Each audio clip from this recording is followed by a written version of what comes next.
네, 오늘도 찬양가사처럼 말씀 앞에서는 저와 여러분 되기를 바라겠습니다. 찬양가사에 보니까 말씀의 운명을 거는 자, 말씀의 생명을 거는 자. 만약에 오늘 예배드리는 저와 여러분들이 진짜 말씀의 운명을 걸고 말씀의 생명을 건다면 하나님께서 저와 여러분에게 성취될 말씀으로 오늘 주실 줄 확신되어집니다. 우리 옆에 계신 분들하고 한번 인사하겠습니다. 당신은 축복의 사람입니다. 예, 오늘 명절을 당해서 이제 고향에 오신 분들이 많은데 요즘 시골을 안 가고 도시로 옵니다. 예, 한 번 더 인사하도록 하겠습니다. 가정 가문을 살리는 주역 됩시다. 제가 아는 목사님 한 분이 계시는데 이 목사님은 당대 처음 이제 예수를 믿었어요. 이제 본인 목사님이 처음 예수를 믿다 보니까 가족들이 이제 다 불신자죠. 다 불신자인데 늘 하시는 말씀이 명절만 되면 진짜 가슴에 바위 덩어리 하나가 탁 얹혀 있는 그런 기분이 돼요.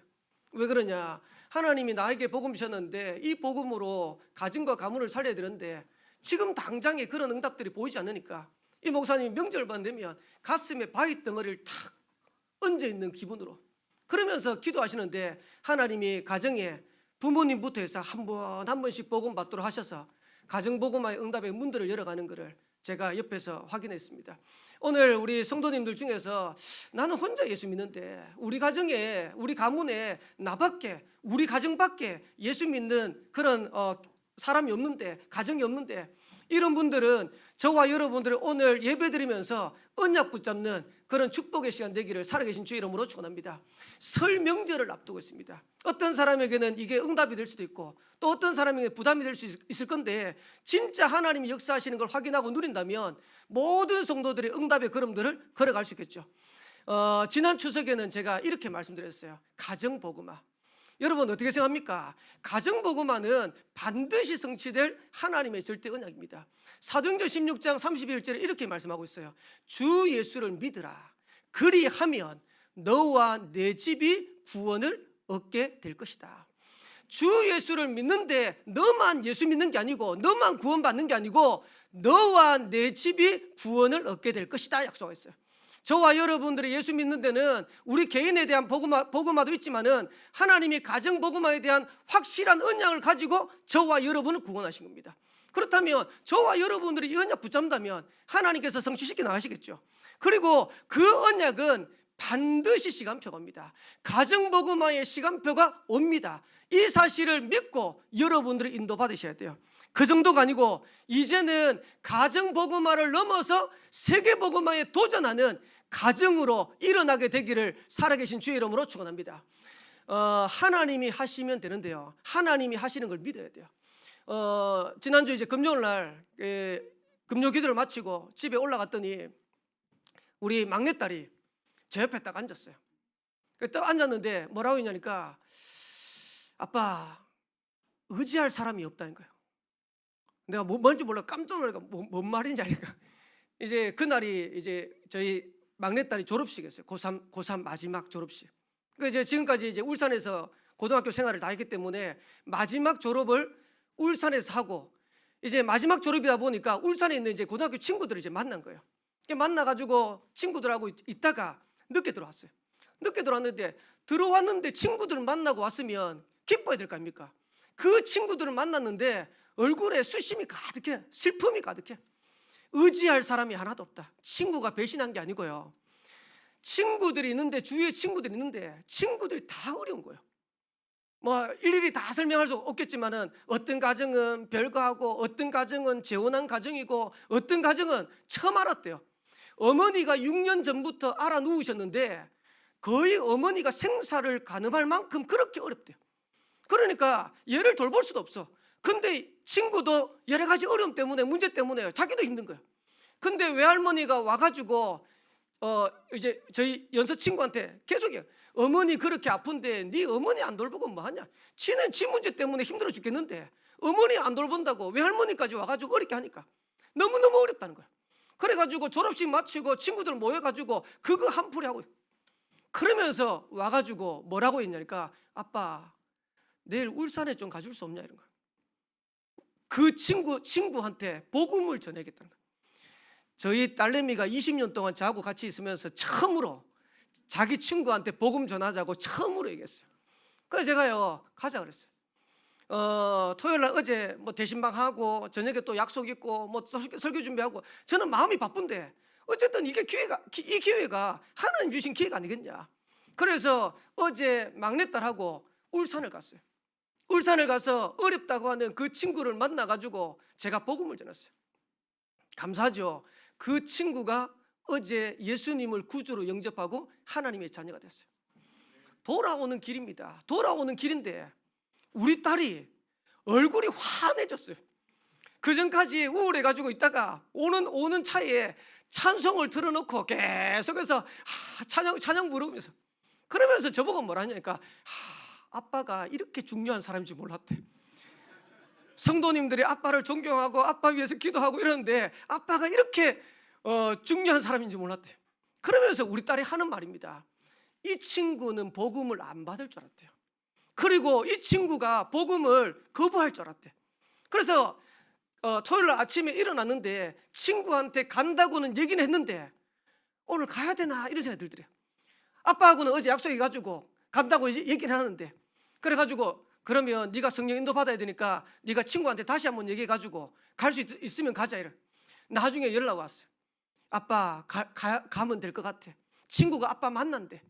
이래가지고 만나가 복음 받고 돌아오는 길에 저희 딸이 뭐라고 하냐니까 하나님이 하시니까 되네 이러더라고요. 안 될 것 같던 그 친구가 하나님이 역사하시니까 되네 이러더라고요. 여러분 우리의 가정 가문 복음아 여러분 눈에는 어떻게 보입니까?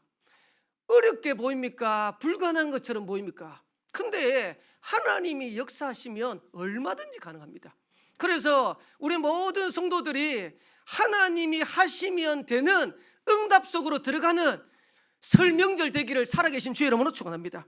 그러면 왜 우리의 가정과 가문과 후대에게 복음이 증거되어야 됩니까? 세 가지 이유 있어요. 첫 번째가 우리 가정과 가문에 복음이 증거되지 않으면 눈에 보이지 않게 가정이 역사하는 흑암의 손에서 빠져나올 수가 없어요. 여러분 가정에 어느 날 문제가 오고 우리 후대들에게 어느 날 문제가 오는데 그 배후에 눈에 보이지 않게 역사하는 흑암의 쓰레기있어요. 그거를 이기는 거는 복음밖에 없어요. 그리고 저와 여러분의 가정에 왜 복음이 증거되어야 되냐, 여러분 후대들에게 렘넌트에게 왜 복음이 증거되느냐, 그래야 우리의 가정과 가문의 후대에게 하나님의 나라가 임하는 거야. 하나님의 나라가 임해야 사단의 나라가 무너지는 겁니다. 그 정도가 아니고 세 번째로는 진짜 응답이 시작되는 거예요. 여러분의 가정과 가문에 진짜 응답이 시작되어지는 설 명절 되기를 살아계신 주의 이름으로 축복합니다. 우리 후대들에게 진짜 응답이 시작되어지는 설 명절 되기를 살아계신 주의 이름으로 축원합니다. 한때 베스트셀러가 되었던 책이 하나 있어요. 책 제목이 가게에 흐르는 저주를 끊어야 산다, 이런 제목이에요. 이제 거기에 책을 보면 어떤 한 사람이 연구를 하면서 두 가문을 조사했어요. 두 가문을 조사했는데 동실의 가문입니다. 하나는 조나단 에드워드라는 사람의 가문을 조사해요. 그리고 한 가문은 맥스 죽스라는 그런 가문을 조사해요. 동시대 인물입니다. 동시대 인물인데 이 사람이 예수 믿는 가정하고 또 예수 안 믿는 가정이 어떤가 싶어가지고 그걸 조사한 거예요. 맥스 죽스라는 이 사람은 불신자니까 당연하게 불신자하고 결혼했겠죠. 불신자하고 결혼했는데 자식을 얼마나 낳았나? 그때 이제 조사한 기간 동안입니다. 한 560명의 자녀를 낳았대요. 후손들이 생겼대요. 어마어마하게 이제 자손들이 있게 된 거죠. 근데 놀라운 거는 그 중에 301명이 거지로 죽었대요. 그리고 150명이 범죄자가 되었대요. 그러면서 100명이 알코올 중독자가 되고요. 그리고 7명의 살인자가 나왔어. 그 가문에서. 그러면서 그 가문의 후대들이 3분의 1이 정신 문제 때문에 어려움당했대요. 그러면서 여자들의 절반이 몸을 파는 일을 했대요. 그러면서 조사한 사람의 내용입니다. 단 한 사람도 국가에 유익을 주는 사람이 없었다는 거예요. 그러면서 조나단 에드워드의 가문을 조사한 거예요. 이 조나단 에드워드가 어떤 사람이냐니까 18세기에 미국의 대각성 운동을 일으켰던 그런 목사님이에요. 그 목사님의 가문을 조사하는데 당연히 목사님이니까 믿음 좋은 여자하고 결혼했겠죠. 믿음 좋은 여자하고 결혼했는데 몇 명의 자손을 뒀냐? 1394명의 자녀를 뒀어요. 보세요. 불신자 가정하고 믿는 사람의 가정에 일단은 자손 수부터가 달라. 왜 그러냐? 성경이 약속하신 대로 복음 우리가 회복하면 다스리고 정복하고 번성하고 충만한 복을 주신다고 약속했어요. 그 응답대로 자손의 축복을 누렸어요. 그러면서 거기에 295명의 대학 졸업자가 나왔어요. 이거는요 18세기니까 1700년 되니까요. 그때 대학을 나왔으면 어마어마한 겁니다. 근데 거의 300명 넘는 후손들이 대학을 졸업했어. 102명이 변호사가 됐대요. 56명의 의사를 만들어냈대요. 75명의 군대 장교가 생겨났대요. 그 후손 통해서. 그러면서 65명의 교수가 생겨나고 30명의 판사가 생겨나고 13명의 대학 총장이 그 후손 중에서 나왔대요.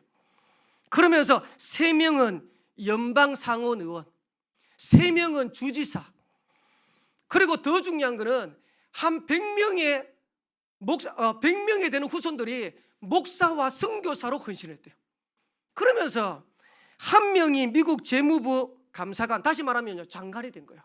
그리고 한 명의 부통령이 나왔어요. 쉽게 말하면 국가에 어려움을 주는 게 아니고 국가에 영향을 주고 사회를 살릴 수 있는 그런 인물이 그 가정에서 후대를 통해서 일어난 거예요. 이게 단순한 조사가처럼 보이지만은 여러분 안 그렇습니다.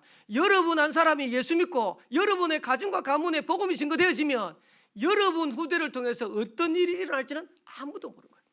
근데 저와 여러분들의 이 복음 안에서 진짜 응답받는 언약을 붙잡으셔야 돼요. 그리고 시작하셔야 돼요.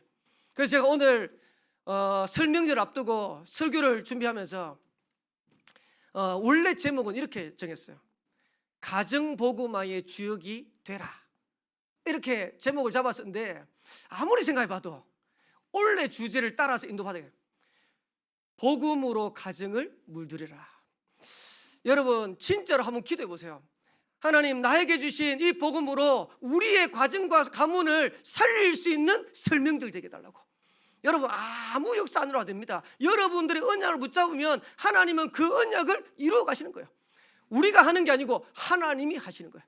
그래서 한 가문을 택했습니다. 그 가문이 누구냐? 아브라함의 가문입니다. 하나님이 아브라함을 택하셔서 아브라함의 가문을 택하셔서 얼마만큼 응답하셨냐? 세계복음만 하는 정도가 아니고요. 오늘 저와 여러분들이 지금 신앙생활하는데 아브라함의 믿음을 따라서 오늘 저와 여러분 신앙생활하는 거예요. 그 말은 하나님의 복음의 언약을 붙잡고 시작하면 저와 여러분의 후대를 통해서 세계복음화 되어지는 정도가 아니고 하나님의 역사와 응답을 누리는 그런 축복을 누리게 되는 거예요. 그래서 오늘 짧은 시간이지만 오늘 예배드리는 우리 성도들과 함께 또 고향에 방문한 우리 가족들이 언약 붙잡는 시간 되기를 살아계신 주의 이름으로 축원합니다. 그러면 저와 여러분의 가정을 복음으로 물들이기 위해서 어떻게 우리가 언약을 붙잡아야 되냐? 첫 번째입니다. 오늘 1절에 보니까 아브라함에게 하나님께서 명령하셨어요. 뭐라고 명령하셨냐? 너는 너의 고향과 친척과 아버지의 집을 떠나라. 전에 성경에는 뭐라 했냐니까 너는 본토 친척 아비 집을 떠나라. 왜 떠나라고 했을까요? 아브라함의 가문이 우상 숭배하는 가문입니다. 그 가문 안에 있으면 아브라함이 올바른 응답을 누릴 수 없어요. 그래서 너는 거기에서 떠나라는 거예요. 거기에서 빠져나오는 거예요. 다르게 표현할게요. 여러분들이 복음 회복하는 대열에 섰버리면 역사라는 겁니다. 저는 제가 3대째 예수 믿으면서 신앙생활에 어려움들이 없었어요. 그리고 영적으로 어려움들이 없었어요. 그러니까 갈급함이 없어요. 근데 제가 딱 한 번입니다. 제 인생에 딱 한 번 복음 회복하는 대열에 서겠다고 딱 결단한 적이 있어요. 그게 언제였냐? 제가 군에 갈 때였어요. 제가 군에 가기 전까지 신앙생활이 진짜로 별로였거든요. 제가 별로였는데 하나님 앞에서 결단하기를, 하나님, 제가 군에 가면 저를 아는 사람이 없습니다. 제가 아무 때나 신앙생활을 해도 됩니다. 예배 안 드려도 됩니다. 교회 안 가도 됩니다. 그런데 저는 복음 회복하는 대열에 서겠습니다. 이렇게 결단하고 군대를 갔어요. 군대를 갔는데요, 군대 가니까 신앙생활을 자유롭게 할 수 있는 데가 아니라, 그리고 예배를 마음껏 드릴 수 있는 곳이 아니라, 신앙생활 한다고 예배 드린다고요 얼마나 핍박을 하는지. 주일날 교회 갔다 오면, 지금은 안 때리죠, 그때는 맞았어요. 맞는 정도가 아니고 얼차례 당했어요. 그러면서 이등병 생활 내내 교회 다니는데, 예배 드리는데 얼마나 눈물이 나는지. 그러다가 이등병 때, 제가 7월 군번인데 아마 10월 정도였던 것 같아요. 추석 명절이 된 겁니다. 명절이 됐는데 저희 부대 특징이 뭐냐니까, 팔도 지방을 서놔놓고 거기에다가 전부 다 제사 지는 거예요. 저는 3대째 예수 믿고 한 번도 제사 지낸 적이 없는데, 그리고 신학교 다니면서 저는 앞으로 목사 될 거라고 하는데, 제 신앙 양심으로 제사를 드리면 안 되겠다는 생각이 들더라고요. 근데 방법이 없잖아요. 그래서 보통 군대는 이제 상관한테 바로 가면 안 돼요. 고참들한테 얘기해가지고 올라가서 상관한테 보고해야 되는데, 제가 그때는 겁도 없어가지고 우리 부대장실을요 바로 내가 찾아 들어갔어요. 그러니까 부대에서는 바로 들어가니까 옆에 있는 고참들이 다 놀래가지고 뭔 일인가 싶어. 부대장실에 딱 들어가서 제가 뭐라고 얘기했냐니까, 이등병 주제에 대위 우리 포대장님한테 찾아가가지고 뭐랬냐, 포대장님, 저는 3대째 예수 믿고 지금 신학교 다니고 있으면서 앞으로 전도사가 되고 목사가 될 사람인데, 지금 내일이면 전 부대원들이 제사 지내야 되고 차례를 지내야 되는데, 저는 신앙의 양심상 제사 지낼 수가 없습니다. 차례 지낼 수가 없습니다. 근데 제가 얘기하면 안 되니까 부대장님이 좀 말씀해 주십시오. 이랬더니 부대장님이 또 알겠대. 이래가지고 추석 당일날 이제 아침에 이제 점호를 하는 거죠. 점호를 쫙 하는데 부대장님이 뭐라고 했냐니까, 각자 종교 믿음대로 오늘 제사하고 차례 지내면 됩니다 하고 부대장님이 집에 가셨어요. 그러고 있어야 될 거 아닙니까?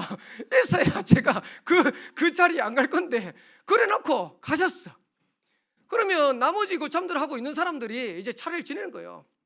그래서 이제 그 내무실 바로 옆에 이제 그 공간이 있어요. 공간이 있는데 전 부대원들 한 70명, 80명이 들어간 거예요. 부대의 특징이 뭐냐, 고참부터 해가지고 앞에 서는 거예요. 그러니까 저는 이제 제일 쫄다 보니까 어디 섰겠습니까? 제일 뒷자리.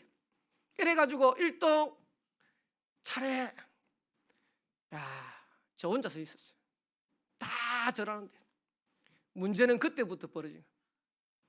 우리 고참 한 명이, 저희 내무실에 있는 고참 안에 상병이죠. 내무실에 바로 옆에 내무실인데, 내무실 딱 들어오자마자 바로 팍 올라오더라. 이런 싸가지가 없는 호로 자식아, 니는 조상도 없고 부모도 없냐면서 막 추석날 얼마나 맞았는지. 내무실 이쪽에서부터 저쪽 끝까지, 저쪽에서 끝까지 이쪽 하루 종일 갔다나. 지금 이등병 처음 이제 명절 맞아가지고 부모님 보고 싶고 고향 가고 싶고 이러는데, 제가 그날 그렇게 결단하고 인도받는데 하나님은 어떻게 역사하셨냐. 시간이 지나고입니다. 전만은 진짜 예수 믿는데 이러더라고. 그러면서 저를 그렇게 핍박했던 고참이 저한테, 나도 예수 믿으면 안 되나 이러더라고. 그리고 우리 부대의 대대장님 중령입니다. 중령인데 앞으로 대령 그리고 별 달 수 있는 육사 출신이에요. 그 대장님이 저한테 찾아오더니 뭘 하냐니까, 나도 예수 믿도록 한번 만들어 봐라 이러더라고. 하나님이 완전 역전을 딱 시켰어요. 하나님이 완전 바꾸셨어요. 근데 저는 딱 한 번 결단했거든. 하나님, 제가 군대 가가지고 복음 회복하는 대열에 있기를 원합니다. 복음 회복하는 대열에 설 수 있도록 하나님 역사해 주세요. 조금 기도하는데 하나님이 저를 통해서 군 연장을 살릴 수 있는 응답과 축복을 누리게 하신 거예요. 여러분, 당대 예수 믿는 분, 혼자 예수 믿는 분, 여러분 가정에 여러분만 예수 믿는 분, 여러분 저처럼 하라는 게 아닙니다. 저처럼 하라는 게 아니고, 여러분들이 오늘 예배 드리면서 마음에라도 하나님, 우리 가정에서 복음 회복하는 대열에 제가 서기를 원합니다. 우리 가정과 가문을 살리는 복음 회복하는 대열에 제가 인도받기를 원합니다. 그래서 하나님이 우리에게 주신 게 뭐냐, 복음을 주셨잖아요. 창세기 3장 15절에 여자의 후손이 뱀의 머리를 상하게 할 것이다. 여러분, 그리스도 아니면 흑암을 이길 수 있는 방법이 없어요. 출애굽기 3장 18절에 양의 피 바를 때 모든 저주장에서 떠나가는 거예요. 여러분이 예수 믿는데, 여러분이 복음 붙잡는데, 여러분의 가정과 가문에 영적인 저주장이 넘어가는 거예요. 거기서 해방되는 거예요. 그리고 이사야 7장 14절에는 말씀하세요. 보라, 처녀가 잉태하여 아들 낳을 것이니 그 이름을 임마누엘이라. 하나님이 함께 하시는 그 비밀보다 더 중요한 거 없어요. 마태복음 16장 16절에 주는 그리스도시요 살아계신 하나님의 아들이십니다.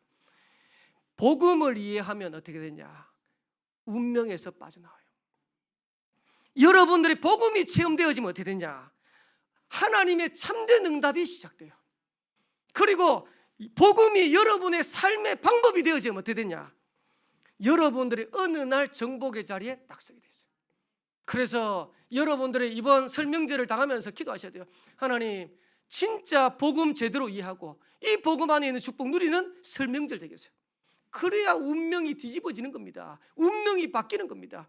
그러면서 여러분들이 이 복음이 체험될 수 있도록, 그러면 여러분들의 참응답이 시작되는 거예요.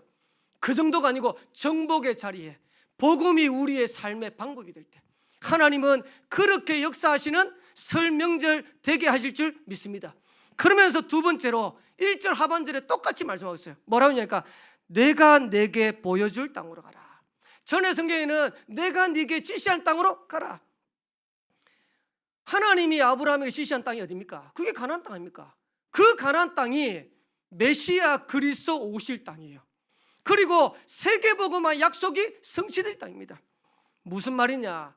저와 여러분들은, 여러분의 가정은 전도 선교의 대열에 서라. 하나님이 아브라함에게 약속하시면서 뭐라고 약속하시냐? 2절 3절에 보니까 내가 너로 큰 민족을 이루고 내게 복을 주어 내 이름을 창대하게 하리니 너는 복이라. 너는 복의 근원이 될지라. 저와 여러분들이 진짜로 전도 선교의 대열에 서는데 하나님이 아브라함에게 주신 약속대로 저와 여러분을 축복하시라고 확신되어집니다. 너를 축복하는 자에게 내가 축복하고 너를 저주하는 자에게 내가 저주하리니 땅의 모든 족속이 너로 말미암아 복을 얻게 될 것이다.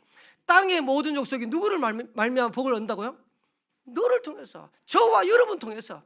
그러면 저와 여러분 통해서 복을 얻을 게 확실하다면 우리는 어느 대열에 서 있으면 됩니까?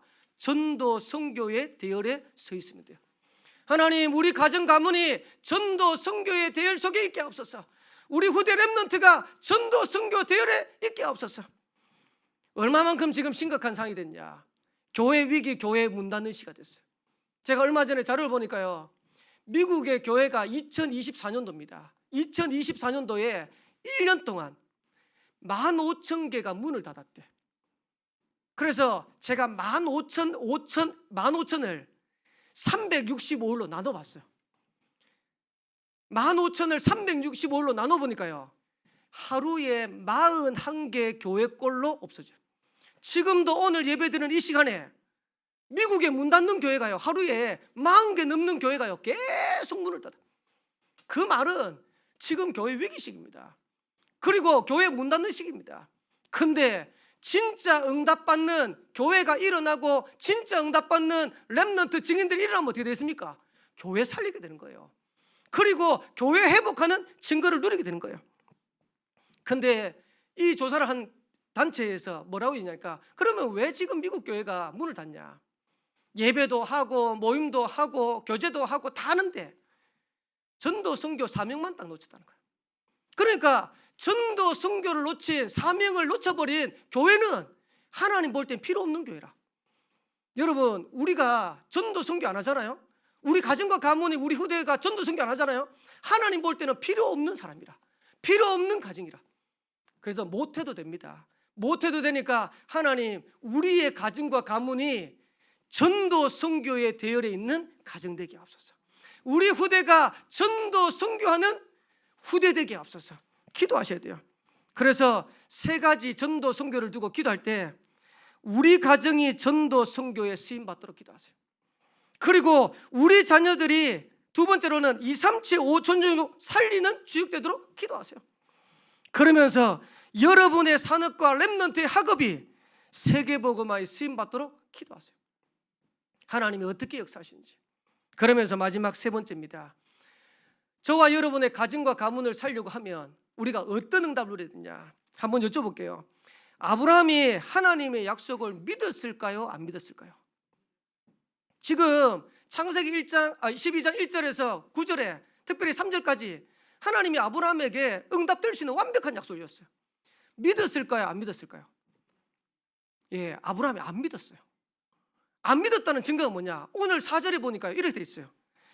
이에 아브라함이 여호와의 말씀을 따라갔고, 말씀을 따라간 것처럼 보이는데 그 뒤에 뭐라 되냐니까 롯도 그와 함께 갔으며 네 씨로 말미암아 네 후손이 세계복음하도록 하나님 약속 주셨는데 아브라함이 안 믿어지는 거예요.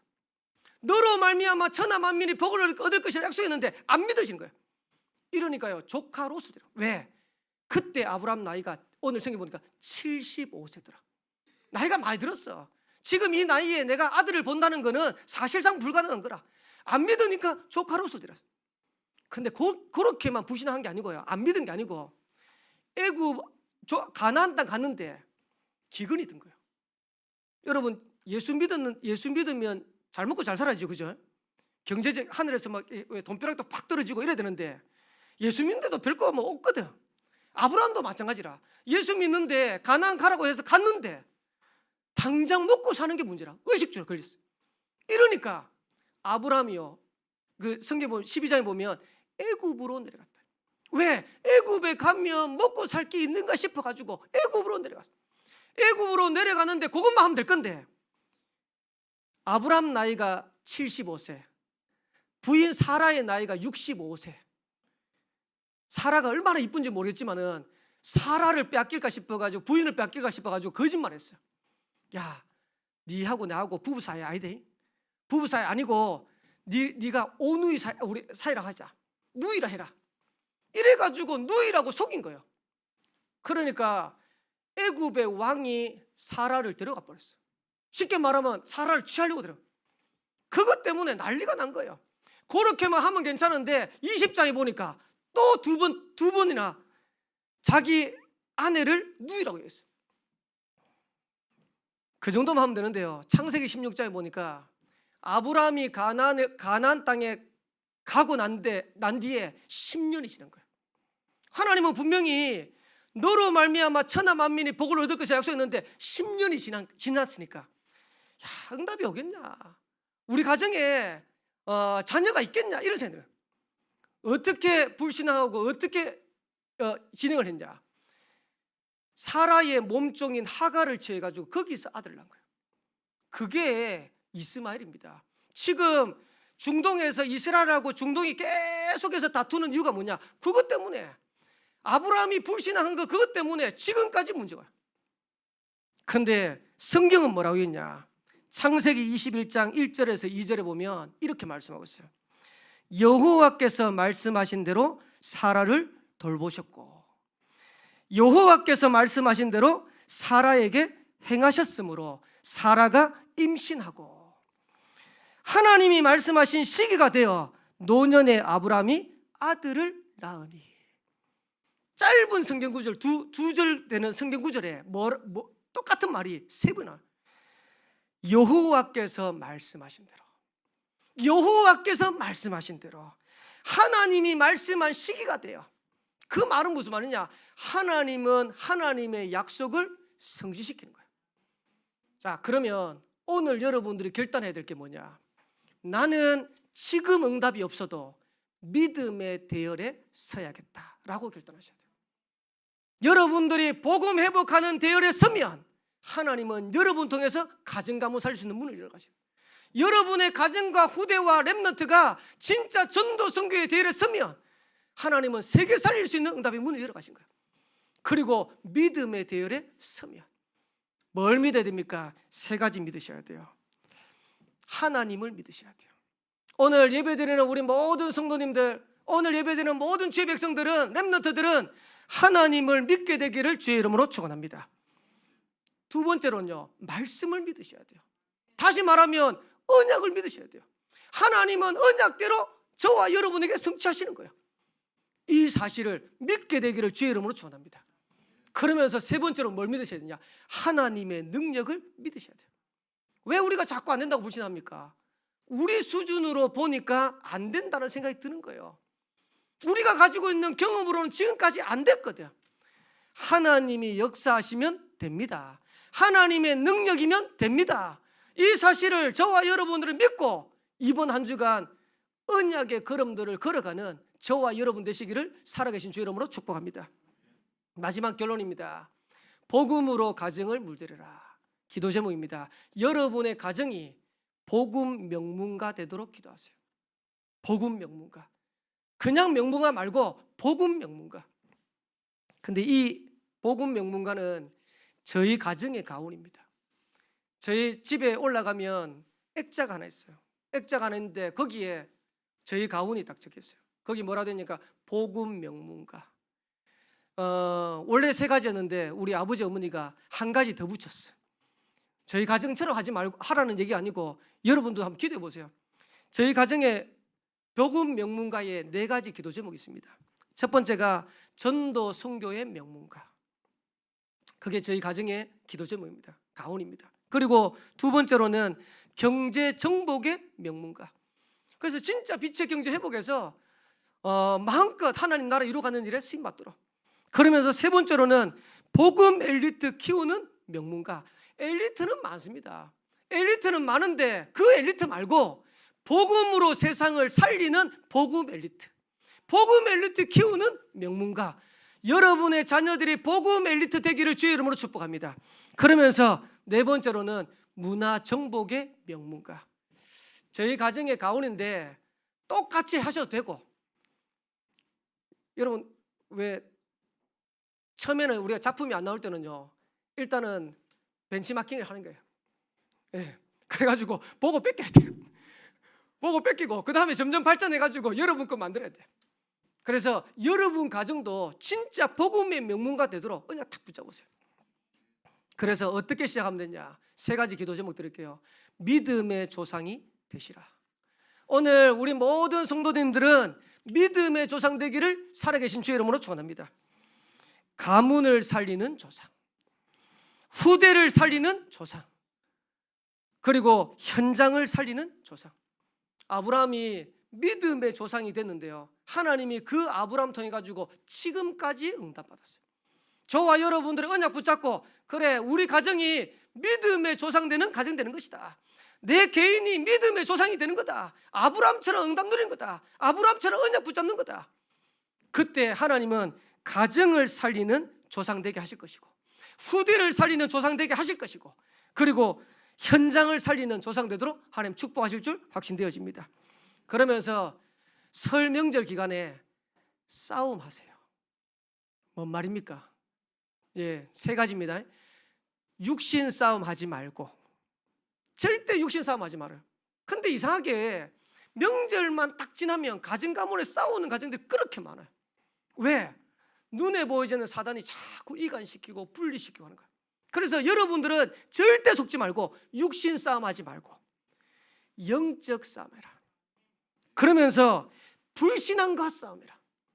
왜? 자꾸 불신앙 드니까, 환경을 보고 상황을 보니까 진짜 우리 가정 가문 살리겠냐 이런 생각이 드니까 육신 싸움하지 말고 영적 싸움하고 불신앙과 싸움해라. 그러면서 마지막 3번째입니다. 누리고 기다리고 도전하세요. 이번 명절이 그리스도 최고로 누리는 명절 되기를 살아계신 주의 이름으로 축원합니다. 하나님의 나라가 우리 가정에 임하도록 여러분들이 기다리는 거예요. 그리고 이 응답들을 가지고 이제는 우리 가정과 가문을 후대를 통해서 세계복음화에 도전할 만큼 여러분들이 언약 붙잡고 인도받는 그런 중요한 시작 되기를 살아계신 주의 이름으로 축원합니다. 그래서 이번 한 주간 우리 설 명절 기간인데 저와 여러분들의 오고 가는 걸음이 가정 가문 살리는 축복의 걸음 되길 바라고, 또 후대를 살리는 중요한 응답의 시간표 되기를 살아계신 주의 이름으로 축원합니다. 우리 옆에 계신 분들하고 다시 한번 인사하도록 하겠습니다. 가정과 가문을 살리는 주역 됩시다. 기도하겠습니다. 하나님 은혜 감사합니다. 아브라함을 부르시고 아브라함의 가정을 부르셔서 하나님 세계복음화의 응답을 누리게 하셨던 것처럼 오늘 예배드리는 모든 성도와 가정이 아브라함의 가정이 누렸던 응답과 축복을 회복하고 누리는 시작되도록 인도하여 주옵소서. 복음 회복의 대열에 서게 하옵소서. 전도 선교 대열에 서게 하옵소서. 믿음의 대열에 서는 시작이 되도록 인도하여 주옵소서. 명절 캠프 되어지는 한 주간 되도록 인도하여 주옵소서. 살아계신 예수 그리스도의 이름으로 기도합나이다. 아멘.